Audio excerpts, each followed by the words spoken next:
Hello, everybody. Welcome back to Beyond Crystals. I'm Meg. And I'm Sunny. And we're together in person. Wow. Very nice to be back with you all after our Beyond Mystic summer vacation. And Sunny and I are together because we've just been working on our latest collection that's going to be dropping next week. So we've been working hard, getting stuff prepared. And today we wanted to do a Q&A with all y'all. So if you guys have any questions having to do with crystals or the mineral kingdom, how to work with crystals, please let us know. And before we get into that and share a little update on what we've been up to, you can follow us over at thescorplinshop.com. We currently have a summer sale on our 77-page Astro e-calendar going on that you can go check out. And also over at Ascension Organites, Carla has her High Vibe summer sale, all Organite towers, 35% off or 30% off. You can check that out at ascensionorganites.com. So, Sunny, what have we been up to the past 2 weeks? We've not been doing our weekly show. Where have we been? What have we been up to? We went to your retreat in Algonquin. Yeah. And then we went to Alberta. Yay. We went to Alberta and we had so much fun. Yes. Hello, Sharon. Nice to see you. Hello, NT691. Hello, hello, hello. Did we have any crystal experiences in Alberta? Any rock experiences? No, I don't think so. We saw a big rock. It was like a big... In Okotoks. Yeah. Yeah. Well, I can't remember about the rock, though. I think it was called the Big Rock, or let us know. We have people that watch us from Okotoks. And I can't remember what kind of rock it is either now. Oops. They said supposedly that it came down from the Rocky Mountains in a... I thought it was from like the ocean shifting and stuff from like the mountain area. I don't know. Yeah. I can't remember. Don't ask me. I don't know. I can't remember. I just remember from Canmore to Banff, there was like huge limestone like peaks that were cool. Mm-hmm. And then, I mean, we're surrounded by rocks through the Rocky Mountains. So yeah, Rocky Mountains. Nothing like specific like crystals or anything like that. When we were up north at the retreat in Algonquin Park, there were lots of crystals in the ground. Yeah, I know more about the rocks that are in Ontario, so I know what to look for. I mean, just like the gravel is feldspar quartz, lots of mica. Sometimes you'll see pyrite or hematite, and there was garnet too, which was cool. Yeah, for sure. Yeah. So yeah, how's everybody doing out there? Let us know your questions. Chris Cole in the chat asks, what crystal is best for the third eye? Lots of crystals are good for the third eye. I'm wearing one right now. It's tanzanite. I would say moldavite's good for the third eye too. So anything like purple or indigo will let you know that it's for your intuition and your psychic insight and your mind.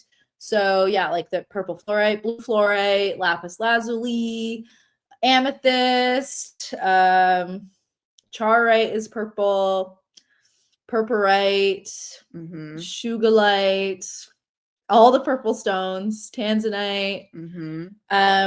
But so yeah, those are like targeting the third eye. But in general, I would say that most or all crystals are actually good for your third eye because crystals have high vibration that help our energetic bodies help raise the frequency of our energetic body, which activates our intuition and our connection, and also the crown chakra to the divine and to the planet and to all subtle energies. So I think all crystals are good for the third eye, but then there's like specific like super third eye crystals, which would be the purples and the blue ones. What about you? Yeah, I agree with everything you just said. And, you know, a lot of the quartzes really good for the third eye and the crown chakra as well. Yeah, crystals are very, very helpful for the third eye. And each of the chakras, there's like a bunch of crystals that can be associated with each of those chakras. For me personally, I love the feeling of amethyst on the third eye. Like it's a classic Christy, but for me, that feels so good every time I put amethyst on my third eye when I need rest, if I'm not feeling well, if I want to do like a visualization meditation. So yeah, Chris, hope that answers your question. Thank you for the question. Leah Leah says, is it okay to use shungite and rose quartz in my filtered water? Yes. You're Yes. good to go. Quartz is safe to put in water. For the most part, to drink in water if it doesn't have like an outer coating. So if the coloration is coming from inside, is like included in the crystal, then it's fine. But if it's on the outside, I would say maybe don't drink that water just in case. Yeah. It shouldn't be like hematite and iron, like it shouldn't be harmful for you to drink it, but just in case, I would drink a crystal that the color is like on the inside, if that makes sense. And yeah, and shungite is safe for water. So yes, the answer is yes. Also, drinking rose quartz in water is like an ancient practice for women back in the day, because it is said to keeps you youthful. And also washing your face in rose quartz water. Women used to do that to keep them youthful, because rose quartz is associated with the divine feminine and the goddess Aphrodite, which is the goddess of beauty and love and fertility and romance. So yeah, I would suggest drinking. Actually, so the shungite and the rose quartz together is actually interesting, because like the shungite will filter out like all the toxins and detox like physical things, but also if we're going to talk like metaphysically or energetically, it will probably help you filter out if you're single or even in a relationship that might not be healthy, unsuitable people that you don't want around you. And then the rose quartz will attract people. So it's like, so if you're just drinking rose quartz, like everyone's going to come out of the woodwork. You're going to look so beautiful. You're going to look so sexy. Everyone's going to want you. And you're going to be like, oh my God, I'm just drinking rose quartz water. Like they have no idea. Like that's a witch secret. Is drinking the rose quartz or wearing the rose quartz or keeping a rose quartz in my bra. I used to do that all the time when I was a teenager, because I was like, I was a Scorpio. I'm like, was very into my Scorpio power dynamic thing, and I just like wanted to be like the hottest girl ever. So I was like wearing the rose quartz and I wanted everybody to think that I was hot all the time. And it worked. Yeah, for the while that I was wearing the rose quartz, I definitely noticed that people were like, oh, hey, what's going on? So just rose quartz alone, everyone's going to be like, hi, how are you? But with the shungite or even like black tourmaline, it will actually attract the people that you want in your life. Healthy relationships. So like the rose quartz will attract basically anybody. Anybody. So if you're a Libra or a Cancer or who else has a hard time? Those ones in particular. Yeah. If you're a Libra or a Cancer, maybe you want to be really mindful putting rose quartz in your bra or drinking the rose quartz, because you guys are like, I call the Libra, Cancers, and the Taurus is also the crack to all the other signs. You guys are already attracting everybody else.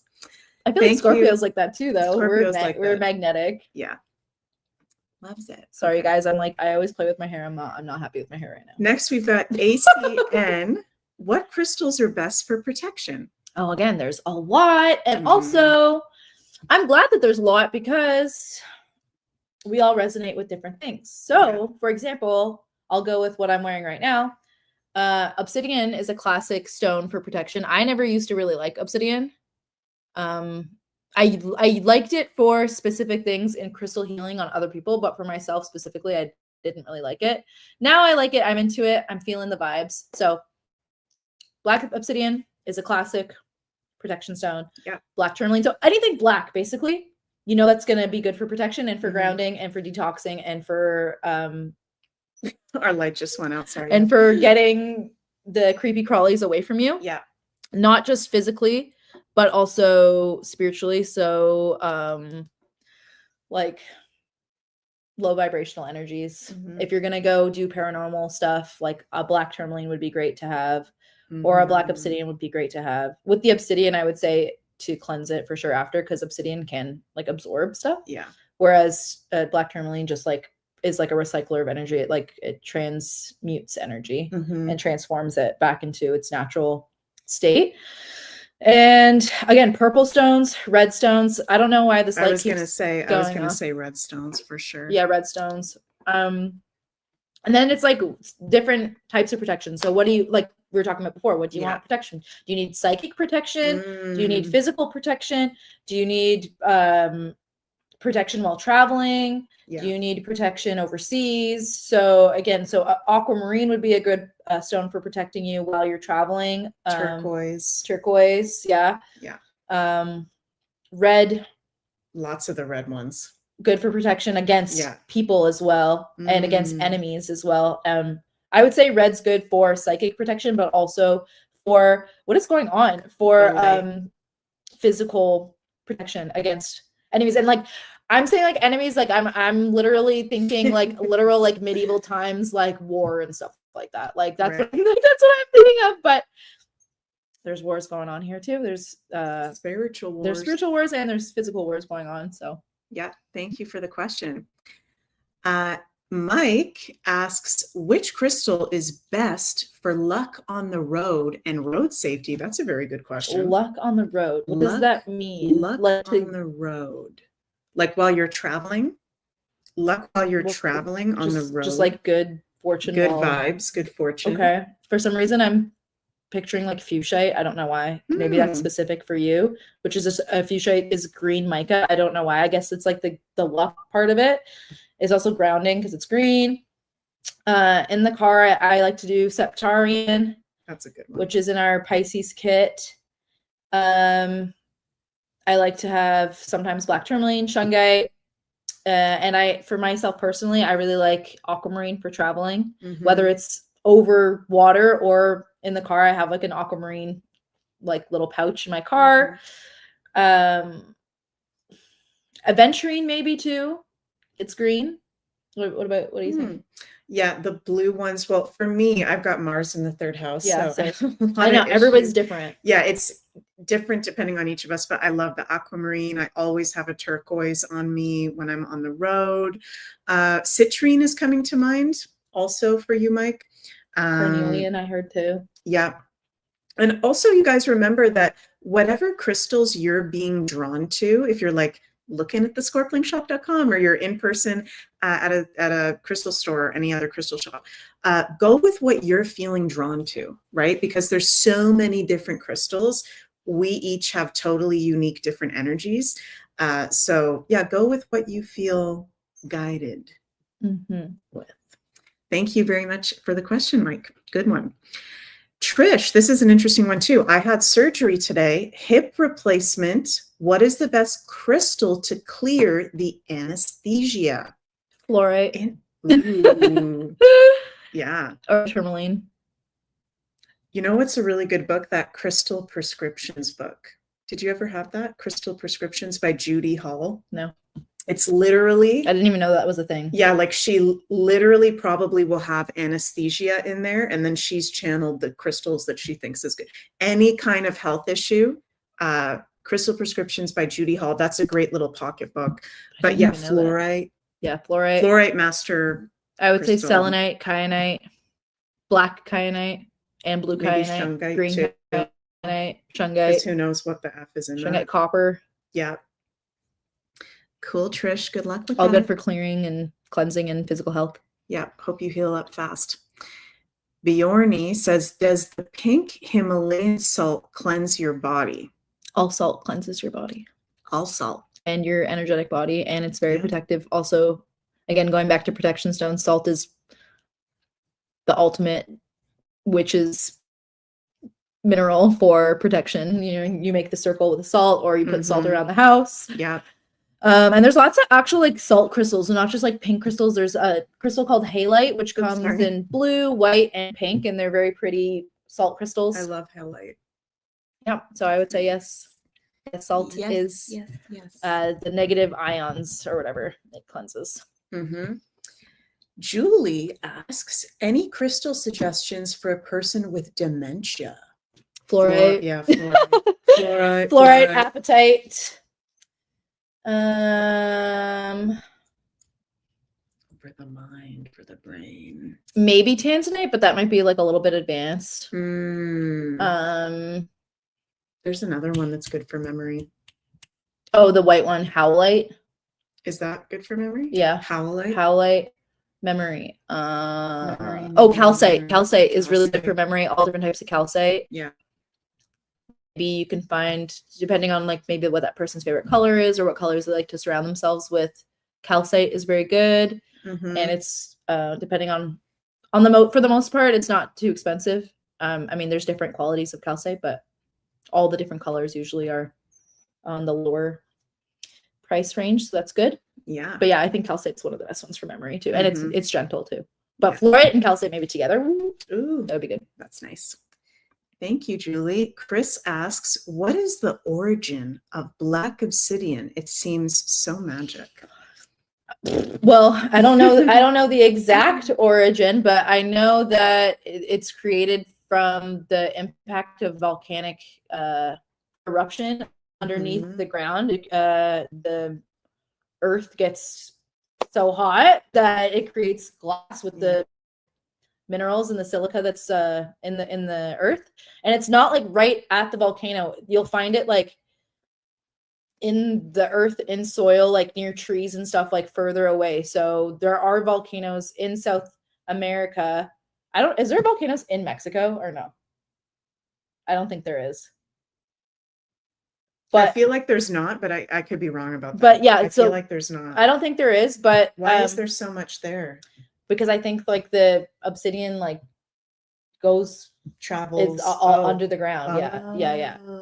It's not in all parts of Mexico. So like obsidian was traded too amongst like tribes and stuff. Yeah. And the Mayans and the Aztecs, like they traded obsidian. But the obsidian definitely, they figured out that they could use it for tools. So that was like the main thing was arrowheads and spears. And I'm pretty sure some doctors or like surgeons still have like obsidian blades because it's so sharp and so precise. Wow. And they're also used for mirrors. It's super ancient. I don't know the whole history of it. I'm sure maybe somebody who has like a Mayan background could tell you more, or Native American background could tell you more. But it's super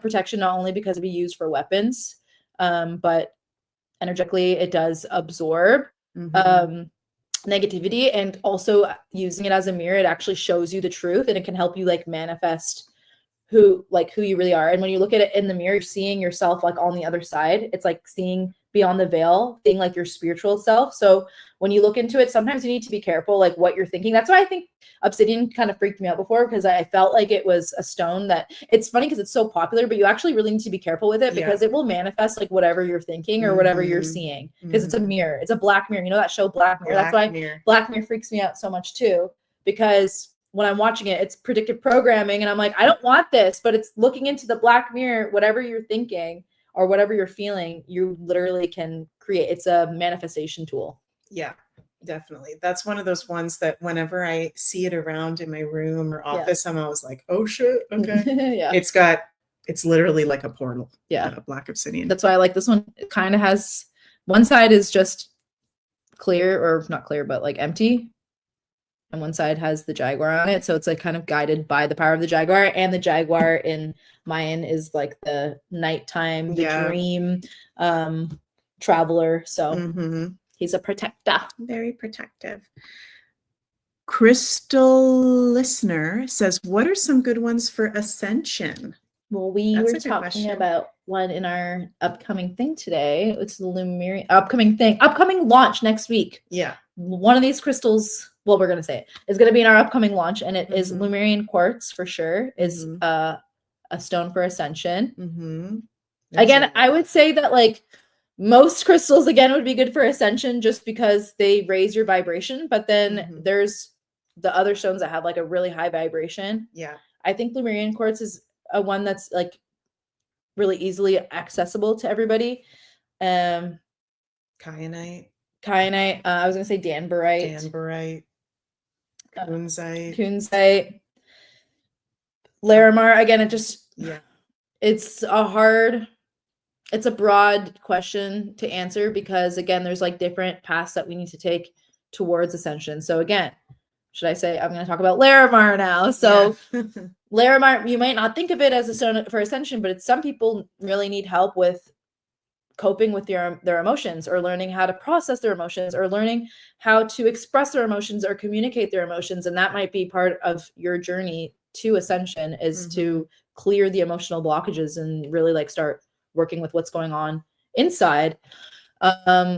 Lemurian quartz could be good for somebody who already feels very magical, and they already can like see that they're different than other people. Not that they're better, but they're different than other people, that they're more aware, that they're more conscious, that they're more intuitive than other people. So the Lemurian quartz really resonates with like the magic of life, the hidden truths that we're not being told. So it resonates with people who consider themselves star seeds, or who want to learn more about ancient civilizations or technology or wisdom, or like Egypt or Greece or Rome and stuff like that.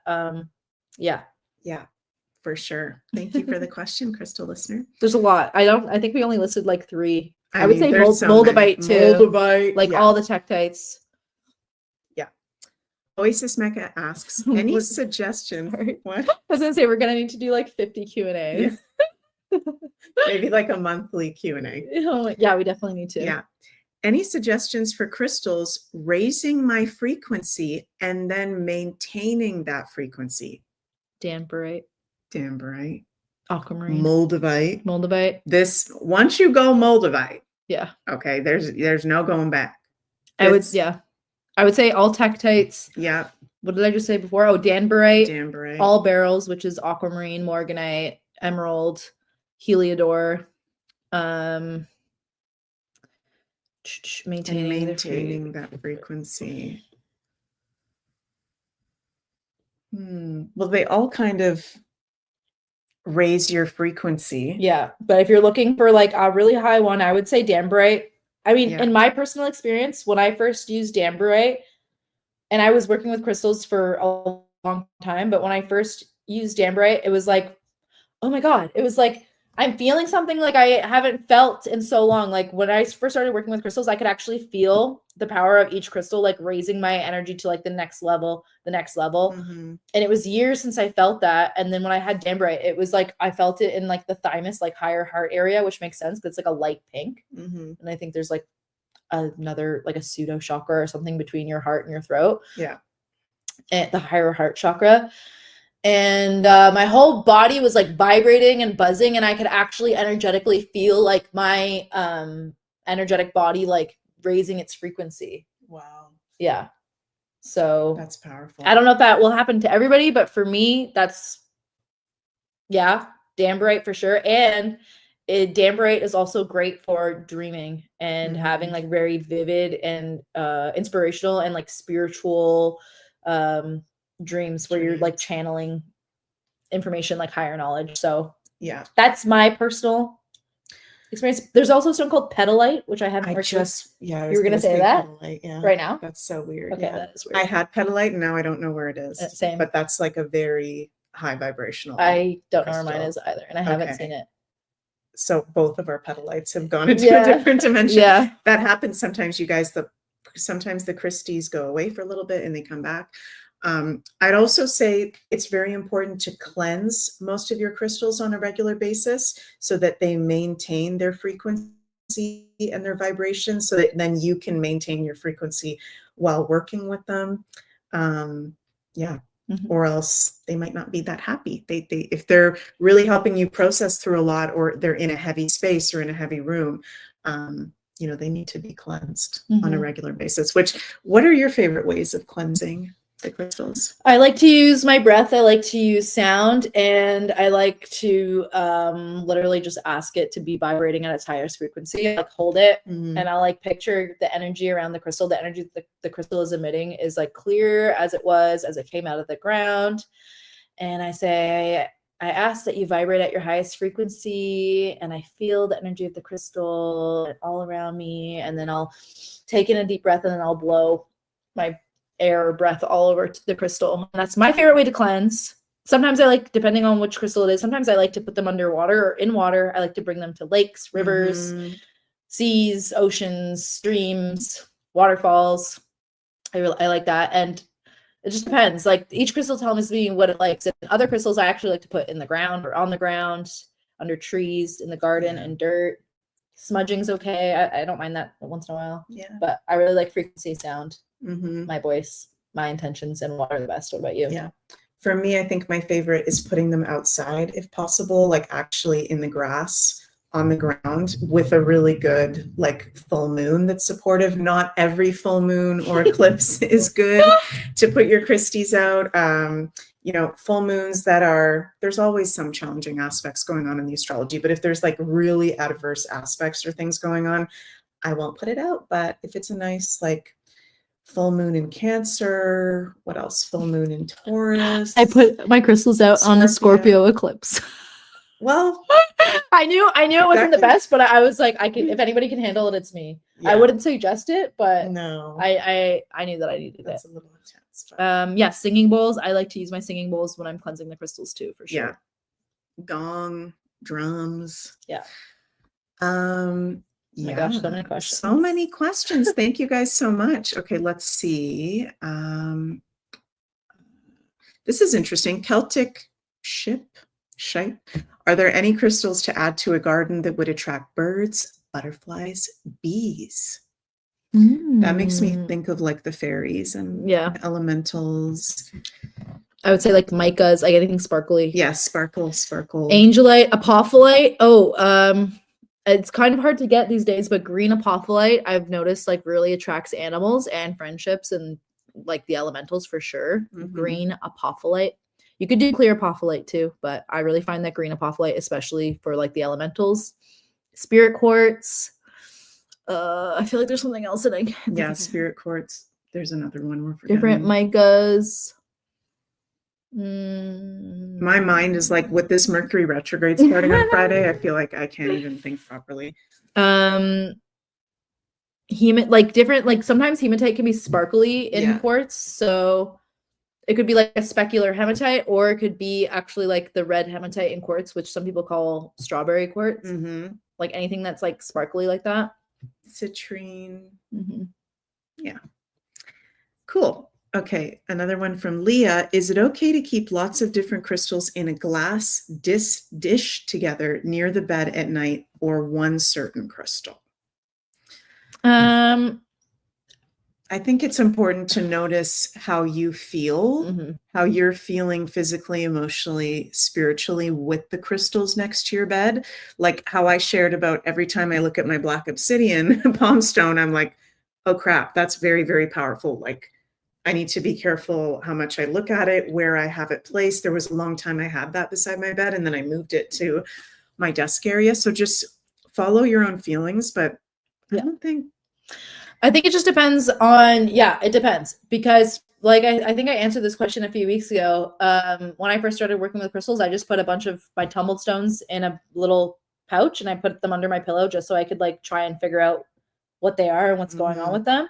And then eventually, once you get more accustomed to them, you realize that each one of them has its own energy or its own MO. I don't know what the word is. Like it's doing its own thing. It has its own modus operandi.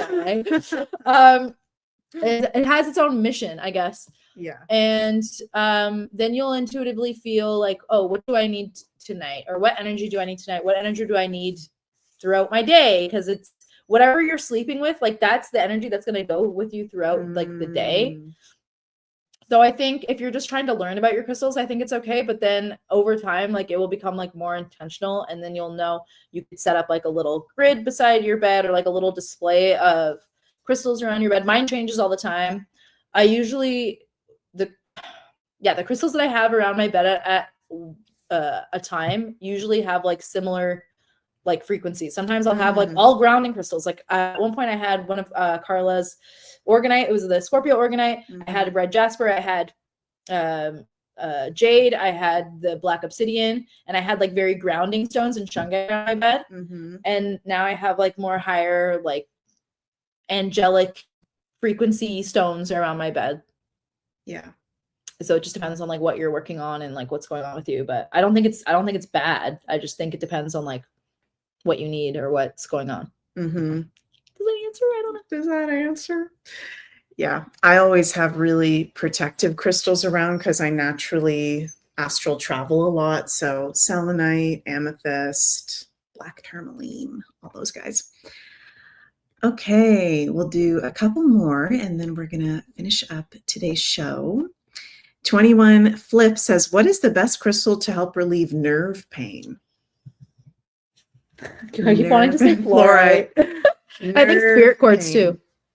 I feel like there's so many. Oh, copper. Malachite. Copper. Oh, and also the other person who was asking about the anesthesia, also malachite, which has copper in it. Yep. Tourmaline. Yep. Any color tourmaline, black, pink, green, blue, brown. Tourmaline's really good for the electricity in our body. In your body. Keeps you very grounded, keeps you very clear, connects you to the earth's electromagnetic fields. Also Amazonite is good for like geopathic stress and stuff too. So if anything feels off in your environment, the Amazonite helps balance that out. So that could help too, because it's also good for the connecting or bridging the mind and the emotions and balancing that, the masculine and the feminine. Yeah. Cool. One more here. If you wear crystal bracelets, does it matter on what arm you use it? Well, yeah, you have a masculine side and you have a feminine side. So it depends on what you feel. So if you're wearing crystals on your left arm, that's the energy more that you'll be receiving from others, or that you'll be noticing from within, and then or how other people may be treating you. And then if you're wearing it on the right side, that's what the energy that you'll be putting out there, that you'll that's how you'll be treating other people. And yeah, I like to wear, I think I like wearing it on the right, because I want the source of my power to come from within me. So I want to like masculine energy, I want to put it out there. So it's like, oh, I hope abundance comes to me, I'm going to put it on my left arm. That's not really bad, but I think I'd rather wear abundance stones on my right hand, because I want to be the source of my abundance. Although it's going to maybe come from help from other people, I still want to be showing the universe that I'm going for it. Yeah. But you could do both. I'm going. Yeah, that's a really good point. We have that masculine and we have that feminine side. And if you're having issues with your masculine side, and like Sunny said, being in your own energy, asserting your boundaries, you can wear those masculine kind of crystal bracelets on your right, or if there's issues with your feminine, on your left side. Or for another example too, if you're too aggressive, or if you're having issues expressing your emotions, you can wear a feminine stone on your right, so that you can calm down a bit.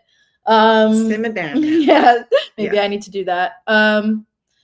Or I guess like wearing maybe abundance stones on your left hand would be good for like receiving a gift from somebody too. But in general, I like to have like the energy like outpouring for me. Yeah, depends on what you want and what you need and what the stone does. Yeah. Cool. Well, thank you guys. We're doing a little bit of a shorter show today because we're getting ready for our collection dropping on Monday, which will be a surprise. Oh, so stay tuned. I just thought of something too. For physical issues too, I feel like moss agate. Somebody was asking about something. I feel like moss agate. Also for the garden too, moss agate. Moss agate. Oh, garden quartz. Garden quartz, moss agate. Yep. Fuchsia, aventurine. Hello, MJ. Just like saying crystals now. Hello. Yeah. So thank you guys for joining us. You can go find us over at thescorplingshop.com, and also check out Carla's High Vibe Summer Sale happening at ascensionorganites.com. 30% off all Organite towers. I love Carla's Organite so much. They're awesome. We love her pyramids. We love you, Carla, our Pisces soul sister. So you guys can go check that out. And later, is there any other shows here on Beyond Mystic today? I think that's it. I think we did them all on Beyond Mystic today. These new pictures. Tomorrow, there's no shows because Janine is not feeling 100%. So the Thursday public Beyond the News, that'll be happening next week. Friday, we got Daily Astro Show and Coco Show, all the regular scheduled programming for the rest of the week, except for the Thursday Viewers Question and Beyond the News. So we're sending positive vibes for Janine to get all better, her throat, voice, get all better very, very soon. Any closing remarks, Sunny, before we finish up? Somebody says, if you're left-handed, wouldn't your right hand be receiving?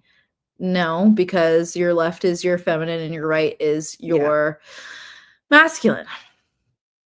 That's right. Yeah, we will see you guys next Wednesday for another episode of Beyond Crystal. I wonder if people who are left-handed are a little bit more feminine.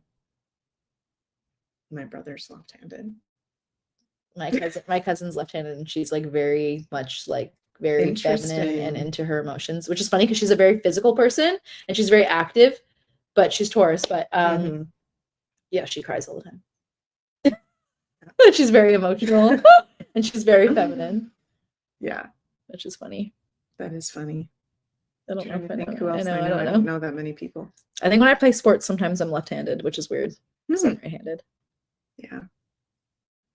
Interesting. Okay, Lynn says, not this lefty. Okay. Good to know. Okay, guys, we're wishing you an absolutely magical rest of your day, rest of your week, and we'll see you next time.